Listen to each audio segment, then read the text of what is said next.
سب دوستوں کا، بیٹوں کا۔ الحمدللہ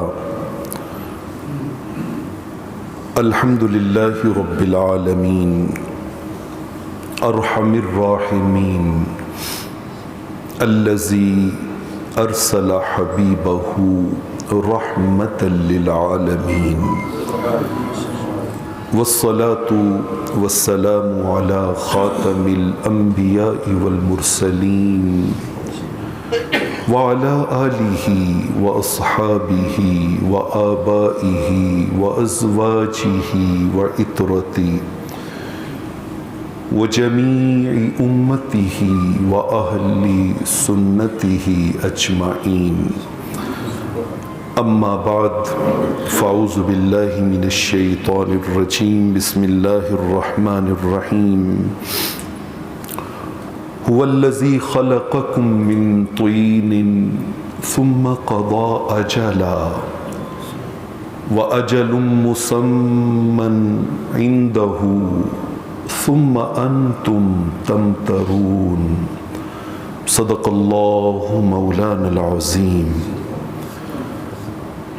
مولاي صل وسلم دائما أبدا على حبيبك خير الخلق كلهم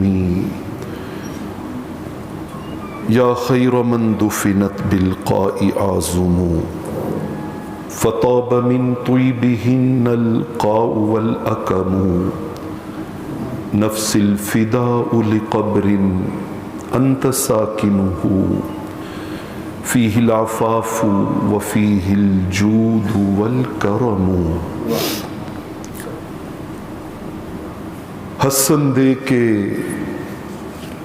رون لیوئی تینو دتا کس دلاسا ہو، حسن دے کے رون لیوئی تینو دتا کس دلاسا ہو، عمر بندے دی ایویں جیویں پانی وچ پتاسا ہو، سوڑی قبری سٹ گھتی سن پرت نہ سک سے پاسا ہو، سوڑی قبری، سوڑی کہتے تنگ قبر کو، بچے بیٹھے ہوئے ہیں، سوڑی قبری سٹ گھتی سن پرت نہ سک سے پاسا ہو، صاحب تیتھوں لیکھا منگسی رتی گھٹ نہ ماسا ہو۔ محترم المقام محترم جناب ڈاکٹر صاحب دامت برکاتہم، علماء دین، علماء کرام، اور آج کی اس پروقار نشست میں حاضر تمام حاضرین و سامعین، اللہ جل مجدہ کا شکر ہے جس نے ہمیں دور فتن میں زندگی کے یہ لمحات اپنے اور اپنے محبوب علیہ السلام کے ذکر میں، فکر آخرت میں، اصلاح احوال و اعمال میں، اور سب سے بڑھ کر اپنے گھر کے پر نور ماحول میں بسر کرنے کی توفیق عطا فرمائی۔ یہ دنیا ایک مسافر خانہ، ایک آوے ایک جاوے، اے دنیا ایک مسافر خانہ، ایک آوے ایک جاوے، کدی مجال محمد بخشا ایتھے پکے ڈیرے لاوے۔ یہاں آج ہم جن کی یاد میں اکٹھے ہوئے ہیں، نہ ان کے ڈیرے پکے تھے، نہ ہم یاد کرنے والوں کے ڈیرے پکے ہیں۔ آئیے یہ چند لمحات خالصتاً اللہ کی رضا کے لیے ایسے ماحول میں بسر کریں کہ ہم رسم سے نکل کر اپنے من کے اجالوں کی راہ کی طرف تھوڑا سا قدم اٹھا سکیں۔ میں کوئی صاحب علم بھی نہیں ہوں، خطیب بھی نہیں ہوں، مجھ سے بہت بڑے بڑے صاحبان علم و دانش اس مجلس میں موجود ہیں، یہ محترم حاجی خلیل احمد صاحب، اللہ ان کی پورے خانوادے کی عزتوں میں، رفعتوں میں، برکتوں میں اضافے فرمائے۔ ان کی محبت پہ میں حاضر خدمت ہو گیا ہوں۔ چند باتیں آپ کے سامنے رکھنے جا رہا ہوں۔ میں نے سورہ انعام کی آیت نمبر 2 تلاوت کی ہے۔ اللہ کا فرمان، ہم گناہگاروں کے نام، ذرا غور کیجئے گا۔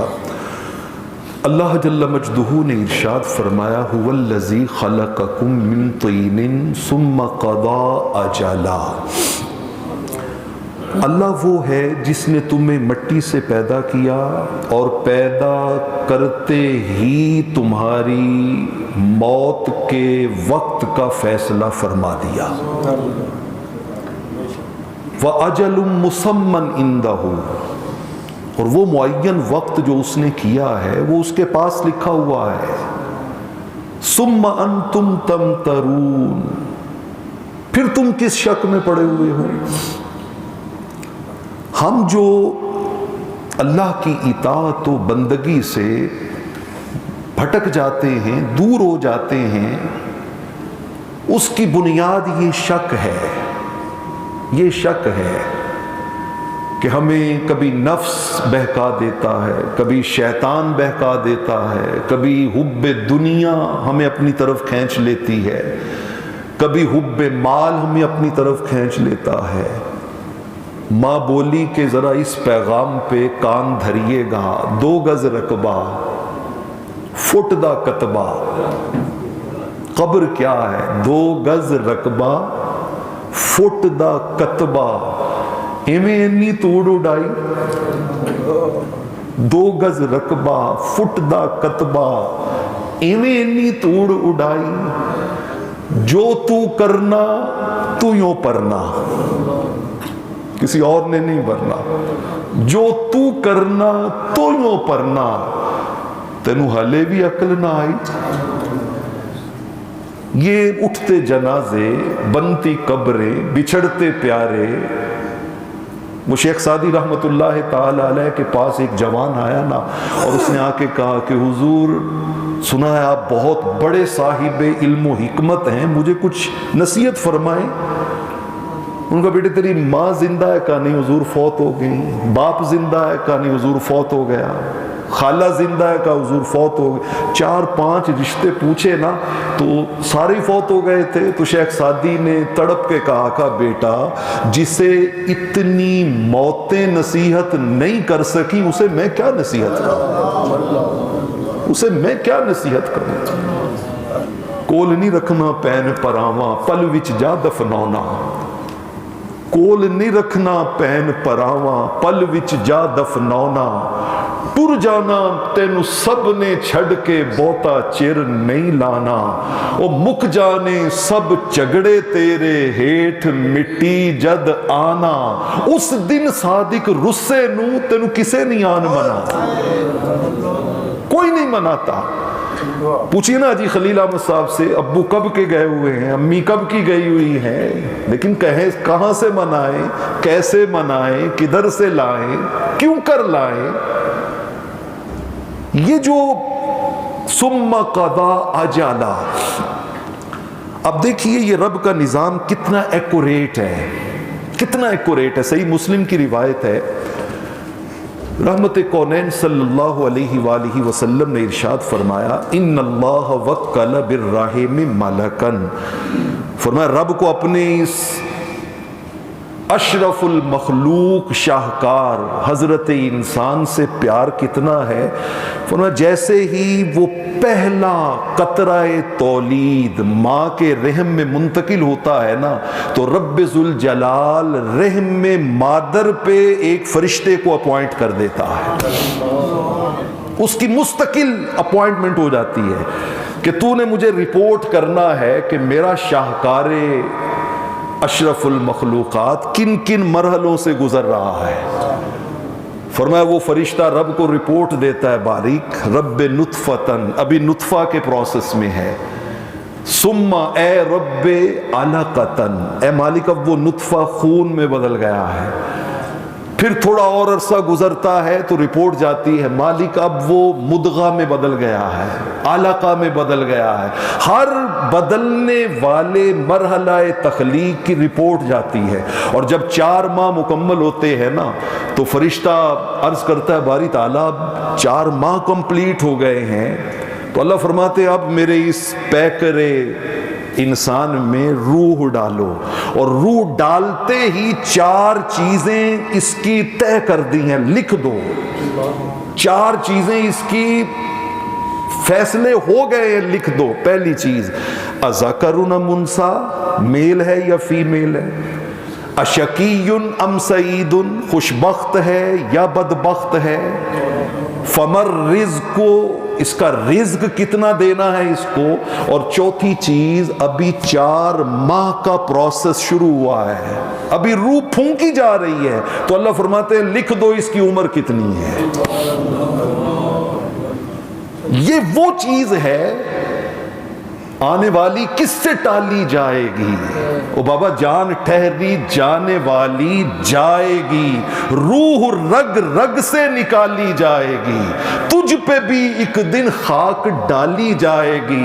کر لے جو کرنا ہے آخر موت ہے، ایک دن مرنا ہے آخر موت ہے. اس مرحلے میں سے تو ہر ایک نے گزرنا ہے نا. کل نفس ذائقۃ الموت، کل نفس ذائقۃ الموت، کل نفس ذائقۃ، 3 بار رب نے دہرایا قرآن میں. اچھا وہ جو روح کے ڈالتے ہی ڈیسیژن ہوتا ہے، قرآن کہتا ہے ان اجل اللہ اذا جاء لا یؤخر.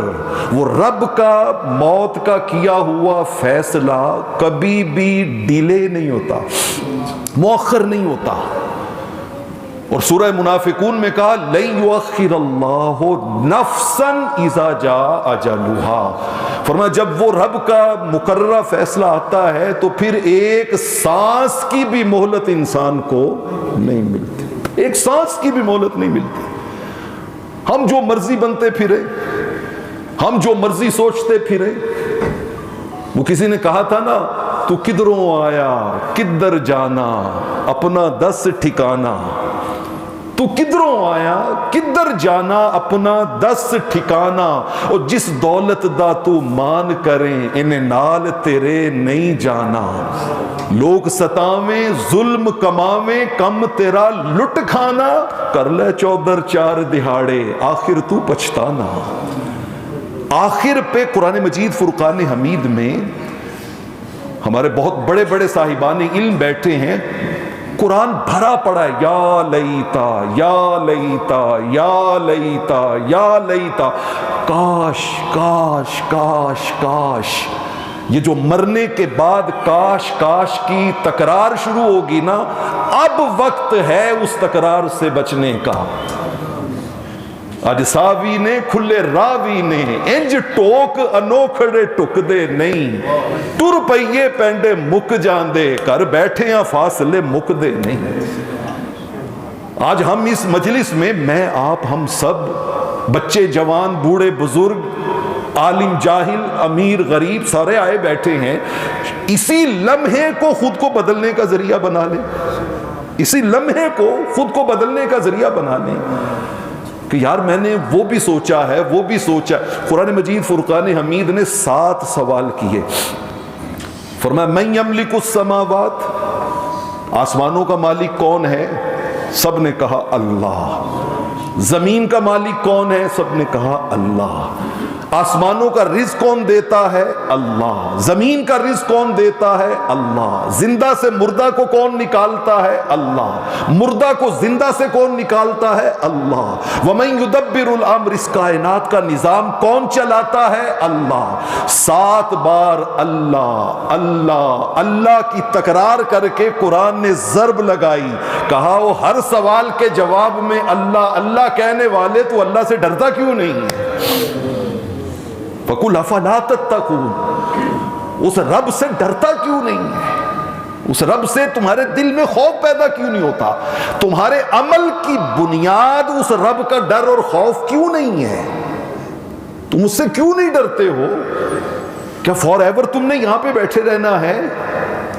نہیں کوئی بن گیا رونق پکھیاں دی، کوئی چھڑ کے شیش محل چلیا، کوئی پلیا ناز تے نخریاں وچ، کوئی مٹیاں دے وچ رل چلیا، وہ کوئی بھل گیا مقصد آمن دا، کوئی کر کے مقصد حل چلیا، اتنا ہر کوئی یار مسافر جے، کوئی اج چلیا کوئی کل چلیا۔ کب کس سے کون سی ملاقات زندگی کی آخری ملاقات بن جائے، یار ابھی کل ملا تھا، ابھی پرسوں ملا تھا، ابھی 10 دن پہلے ملا تھا، تو یہ بات تو طے ہے کہ ان اجل اللہ اذا جاء لا یؤخر، جب رب کا مقررہ فیصلہ آتا ہے تو پھر وہ کبھی بھی ڈیلے نہیں ہوتا۔ یہ جو ہم تقریب سجائے بیٹھے ہیں نا، اچھا یہ بھی ایک اللہ نے انسان کو اپنے جذبات اور احساسات کے اظہار کا بڑا حسین موقع عطا کیا ہے۔ لیکن وہ کبھی کبھی تنہائی میں بیٹھے میں یہ گنگناتا ہوں تو ایک بڑی عجیب سی دنیا میں گم ہو جاتا ہوں۔ اگر کسی روز عرش والا مجھے ملے اور مجھ سے پوچھے بتاؤ کیا چاہتے ہو مجھ سے، جو مانگ لوگے عطا کروں گا، میں سر جھکا کر یہی کہوں گا تو جیسے رکھے گا خوش رہوں گا، تو ایک ہستی سنبھال رکھنا، تو میری ماں کا خیال رکھنا۔ یہ جو ماں اور باپ کی یادیں ہیں یہ اتنی سٹرونگ ہیں۔ صحیح مسلم کی روایت ہے، رحمت کونین صلی اللہ علیہ وآلہ وسلم ہزارہا صحابہ کے ساتھ مکہ معظمہ سے پلٹتے ہوئے جب مدینہ طیبہ 8 ہجری فتح مکہ کے بعد آپ لوٹے نا، تو راستے میں ابوا کے مقام پہ اپنی امی جان کی قبر پہ گئے اور قبر پہ بیٹھ کے حضرت ابو ہریرہ حضرت انس بن مالک رضی اللہ تعالیٰ عنہما کہتے ہیں ماحول پتہ کیا تھا، فَبَكَا وَأَبْكَا مَنْ حَوْلَهُ، ساری رات رحمت کونین بھی آنسو بہاتے رہے اور سارے صحابہ بھی حضور کے ساتھ آنسو بہاتے رہے۔ یہ کبھی کبھی ان کو یاد کرنا۔ میں آپ کو ایک حدیث سناتا ہوں، رواہ ابو داؤد فی السنن، رواہ ابن ماجہ فی السنن، رواہ البخاری فی الادب المفرد۔ امام بخاری نے، امام ابو داؤد نے، امام ابن ماجہ نے اس کو اپنی اپنی کتب میں لیا ہے۔ حضرت ابو اسید مالک بن ربیعہ الساعدی رضی اللہ تعالیٰ عنہ حدیث کے راوی ہیں، کہتے ہیں ہم حضور کی خدمت اقدس میں بیٹھے تھے۔ یہ میں اس لیے سنانے لگا ہوں کہ آج محترم حاجی خلیل احمد صاحب نے اس حدیث پر عمل کرتے ہوئے یہ بزم سجائی ہے، اور کبھی ہم بھی گھر میں، کوئی ضروری نہیں ہوتا لمبے چوڑے اہتمام و انصرام کرنا، کیونکہ وہ رب شکلیں نہیں دیکھتا، وہ رب جسم نہیں دیکھتا، وہ رب مال نہیں دیکھتا، وہ رب رنگ نہیں دیکھتا، وہ رب آپ کے ان ظاہری پروٹوکولز کو نہیں دیکھتا، وہ رب تو آپ کے سینے میں دھڑکنے والے دل اور اس میں مچلنے والی نیتوں کو دیکھتا ہے، وہ تو ان کو دیکھتا ہے۔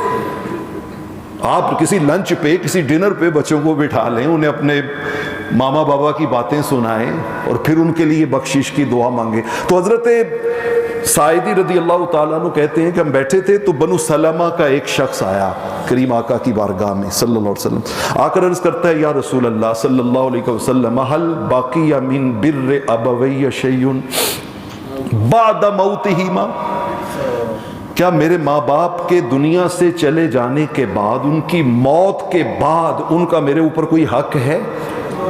میں ان کے ساتھ کوئی حسن سلوک کر سکتا ہوں، یا میری ڈیلنگ ان کے ساتھ ختم ہو گئی، یا میں اب بھی ان سے کوئی ڈیل کر سکتا ہوں؟ آقا نے فرمایا کیوں نہیں، 5 چیزیں ایسی ہیں کہ مرنے کے بعد بھی انسان وہ کرے نا تو وہ اپنے ماں باپ کے ساتھ حسن سلوک کے زمرے میں آتا ہے۔ فرمایا پہلی چیز الصلاۃ علیہما، ان کی نماز جنازہ پڑھو۔ دوسری چیز والاستغفار لہما بعد موتہما، وہ جب دنیا سے چلے جائیں تو پھر ہمیشہ ان کے لیے بخشش کی کیا مانگو، دعا مانگو۔ میں قربان جاؤں رحمت کونین صلی اللہ علیہ وآلہ وسلم کی عطا کردہ تعلیمات کے حسن و جمال پر کہ کوئی چاہے یا نہ چاہے فقط 5 وقت کا نمازی بن جائے تو یہ حق چاہتے نہ چاہتے ہوئے ربنا اغفر لی ولوالدی کی صداؤں کے ساتھ وہ ادا کرتا رہتا ہے۔ فرمایا ان کے لیے بخشش کی دعا مانگے۔ وَإِنْفَاذُ عَهْدِهِمَا، وہ جو ماں باپ نے وعدے کیے تھے نا رشتہ داروں سے، دوستوں سے، بزرگوں سے، محلے داروں سے، غریبوں سے، ان وعدوں کو پورا کرے۔ فرمایا چوتھا حق وَصِلَةُ الرَّحِمِ الَّتِي لَا تُوصَلُ إِلَّا بِهِمَا، ماں باپ کے رشتوں کو نبھائے۔ ظاہری آپ کا کوئی مفاد نہیں ہے، ماں باپ کے رشتے ان کو نبھائے۔ فرمایا وَإِكْرَامُ صَدِيقِهِمَا، اور اگر ماں باپ کا کوئی دوست یا امی کی کوئی سہیلی مل جائے تو ان کی عزت کرے، تعظیم کرے، تکریم کرے۔ فرمایا یہ 5 عمل کرنے والے کے نامہ عمل میں یہ لکھا جاتا ہے کہ اس نے وَوَصَّيْنَا الْإِنسَانَ بِوَالِدَيْهِ إِحْسَانًا کے حکم پہ عمل کیا ہے۔ تو یہ تقاریب در حقیقت وہ ماں باپ کے حقوق کو ادا کرنے کا ہی ایک مظہر ہوتی ہے، ایک مظہر ہوتی ہے۔ مجھے حضرت معاویہ بن جاہمہ سلمی یاد آ رہے ہیں، سنن ابن ماجہ کی روایت ہے۔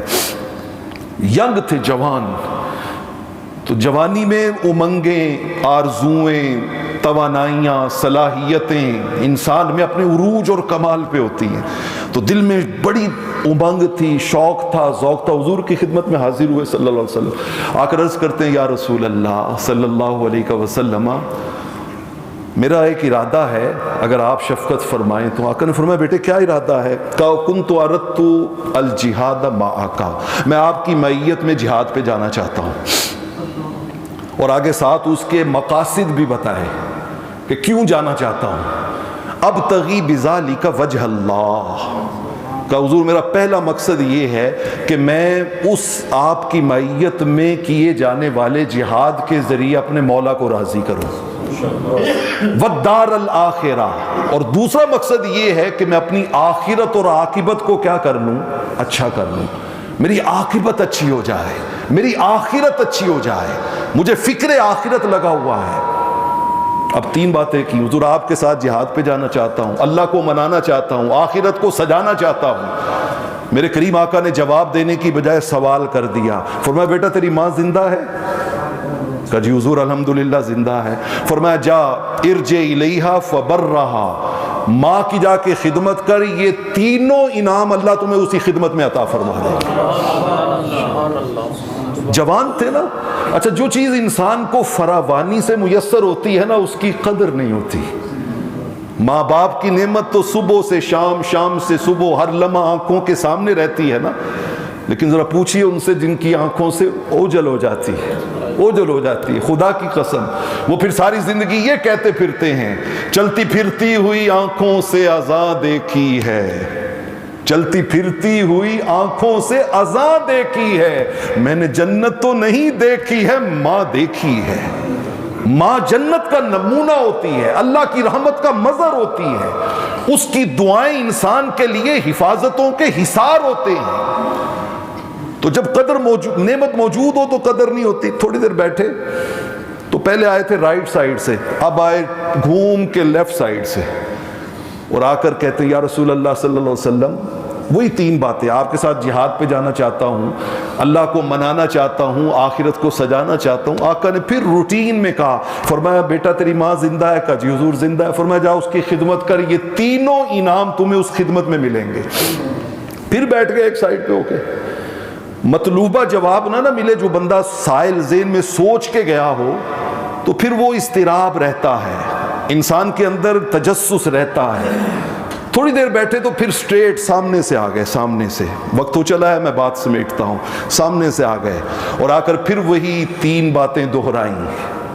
ذرا توجہ کیجئے گا باتوں کی عظمت پر، ان خواہشوں کے عروج پر، کہ حضور آپ کی معیت میں جہاد پہ جانا چاہتا ہوں، اللہ کو منانا چاہتا ہوں، آخرت کو سجانا چاہتا ہوں۔ 2 بار تو حضور نے کہا تھا نا ماں کی خدمت کر، اب کی بار رحمت کونین نے سوال کا جواب بدل دیا۔ آپ نے فرمایا بیٹا ماں تیری زندہ ہے نا تو یوں کر، الزم رجلہا فسم الجنہ، ماں کے قدموں کو پکڑ کے چمٹ کے بیٹھ جا، یہ تینوں نعمتیں تمہیں وہاں پہ ملیں۔ یہ رشتے اتنے انمول ہوتے ہیں، اتنے انمول ہوتے ہیں۔ سنن ترمذی کی روایت، سنن ابن ماجہ کی روایت ہے، رب ذوالجلال نے ارشاد فرمایا رضا الرب فی رضا الوالد، رب کو راضی کرنا ہو نا اپنے ابو جی کو راضی کر لو۔ جس دن باپ نے دل سے کہا نا پتر میں تیرے تے راضی ہاں، عرش تو آواز آئے گی بندیا میں بھی تیرے نال راضی ہوں۔ اور مسند احمد کے لفظ ہیں رضا اللہ فی رضا الوالدین، دونوں کا ذکر ہے۔ فرمایا جس نے ماں اور باپ کو راضی کر لیا گویا اس نے کس کو راضی کر لیا؟ خدا کو راضی کر لیا، خدا کو راضی کر لیا۔ تو دوستان عزیز، خوش نصیب ہوتے ہیں وہ ماں باپ جنہیں وہ اولادیں نصیب ہوں جو ان کے لیے صدقہ جاریہ بنے، اور خوش نصیب ہوتے ہیں وہ اولادیں جنہیں ایسے ماں باپ ملیں کہ جو ان کو دین کی راہ پہ چلا کے جائیں، دین کی راہ پہ۔ میں 2-3 جملوں میں پیغام دے کے بات سمیٹتا ہوں۔ امام ابن الجوزی انہوں نے حضرت عمر بن عبدالعزیز کے مناقب پہ کتاب لکھی، سیرت و مناقب عمر بن عبدالعزیز۔ ابن جوزی بہت بڑا نام ہے علم الحدیث میں، اور ڈاکٹر صاحب ماشاءاللہ وہ تو پھر گوجرانوالہ میں علم الحدیث کے اوپر اتھارٹی ہیں، ان کا سارا کام ہی علم الحدیث کے اوپر ہے۔ ابن الجوزی رحمۃ اللہ تعالی علیہ اس کتاب میں ایک واقعہ لائے ہیں۔ ان کا جب بنو عباس کی خلافت کا عروج آیا نا اور خلیفہ ابو جعفر المنصور تخت نشین ہوا تو اس نے اپنی تخت نشینی کا جشن سیلیبریٹ کیا۔ تو وہ کرنے کے بعد اس نے سوچا کہ یار مرنا بھی ہے، کچھ دینی ایکسپرٹ جو ہیں ان کی رائے بھی میں اپنے اس امور حکومت میں شامل کر لوں۔ تو اس دور میں ایک بہت بڑے مفسر تھے، نام تھا ان کا مقاتل بن سلیمان۔ ان کو بلایا، کاذنی یا مقاتل، مقاتل مجھے نہ کوئی نصیحت کی باتیں بتاؤ تاکہ میرے لیے حکومت کے ترجیحات جو ہیں، پریورٹیز، وہ طے کرنا آسان ہو جائے، مجھے نصیحت کرو۔ حضرت سلیمان بن مقاتل نے کہا، انہوں نے کہا خلیفہ وقت اعیذو کا بیما سمیتو ام اعیذو کا بیما رأیتو، میں آپ کو کانوں سے سنی نصیحت کروں یا آنکھوں سے دیکھی نصیحت کروں؟ سنی سنائی بات آپ کو بتاؤں یا پریکٹیکل اپرووڈ جو آنکھوں کے سامنے ہوئی ہے وہ بات؟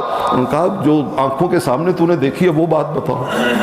ان کا جی آپ سے پہلے بنو امیہ کے 2 خلیفے گزرے ہیں، ایک ہشام بن عبد الملک، دوسرے عمر بن عبدالعزیز، دونوں کے 11 بیٹے تھے۔ کہتے ہیں جب عمر بن عبدالعزیز فوت ہوئے نا تو ان کی 3 بر اعظموں کا ہیڈ آف دی اسٹیٹ، اس کے ٹوٹل جائیداد اور وراثت ہے 18 دینار۔ 9 دینار لگے تجہیز و تکفین پر، 9 باقی بچے۔ بیٹے کتنے ہیں؟ 11، مطلب ہر بیٹے کو وراثت 3 بر اعظموں کے سربراہ کی وراثت 1 دینار سے بھی کیا مل رہی ہے؟ تھوڑی مل رہی ہے۔ اور ان کا جب ہشام بن عبد الملک مرا نا تو اس کے بھی 11 بیٹے تھے، تو محلات، خدام، باغات، زمینیں، جاگیریں، وہ تو اپنی جگہ پہ، کیش جو ان بیٹوں میں ڈیوائیڈ ہوا نا ہر بیٹے کو 10 لاکھ دینار ملے، 1 ملین دینار ہر بیٹے کو۔ اس نے کہا بات سمجھ میں نہیں آ رہی، کمپلیٹ کرو۔ اس نے کہا اب دیکھیے فرق کتنا ہے، ایک خلیفے کے بیٹے کو اتنی وراثت، ایک کو دینار سے بھی کم۔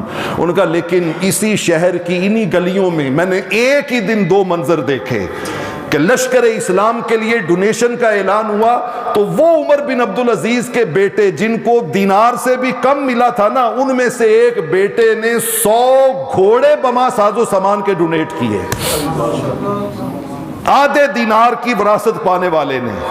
اور وہ ہشام بن عبد الملک جو ایک 10 لاکھ دینار اپنے بچوں کو دے کے گیا تھا نا، کہتے ہیں خدا کی قسم اسی دن میں نے اسی شہر کی ایک گلی میں اس کے بیٹے کو لوگوں کے سامنے ہاتھ پھیلائے بھیک مانگتے دیکھا، بھیک مانگنے دیکھا۔ اور میرے آخری جملے، حضرت عمر بن عبدالعزیز کی آخری سانسوں میں شریکے نے کہا، وہ 3 بر اعظموں پہ حکومت کرنے والے، ما ترکت لابنائک، بچوں کے لیے کیا چھوڑ کے جا رہا ہے؟ تو حضرت عمر بن عبدالعزیز نے پورے اعتماد سے کہا تھا ہم بھی چھوڑ کے جا رہے ہیں۔